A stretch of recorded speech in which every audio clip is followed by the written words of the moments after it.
Кочани прави план како ќе изгледа градот во наредните 10 години.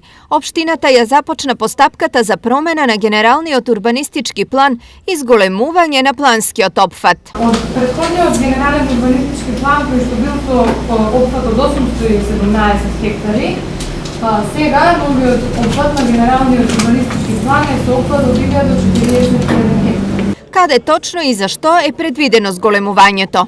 И тоа во јужниот дел, значи со кој што е предвидено намена индустрија, Г2 лесна и незагадувачка индустрија, имаме зголемување во западниот дел од градот, а намената која што се предвидува во тој дел е домување и едно мало зголемување на површината на планскиот опфат, каде што намената е исто така планирана за домување. На изготвувањето на новиот ГУП му предходеше анализа за неговото влијание врз животната средина. Позитивни членови после проведување на овој план се добрата географска положба, добрата сообраќајна поврзаност, зајакнување на можноста за углучен економски развој, подобрување на квалитетот на живење на локалното население, зголемување на вредноста на земјиштата и со предвидените активности ќе се овозможи остварување на функции со директни економски ефекти.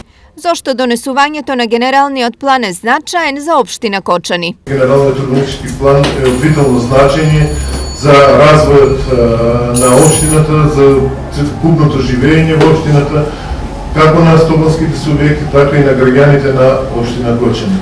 Од она што и како општината ќе предложи, а советниците ќе изгласаат денес, ќе зависи инфраструктурната иднина на Кочани во наредните 10, а можеби и повеќе години. Од тука, сега е време да се исправат старите урбанистички грешки и да се превенираат нови.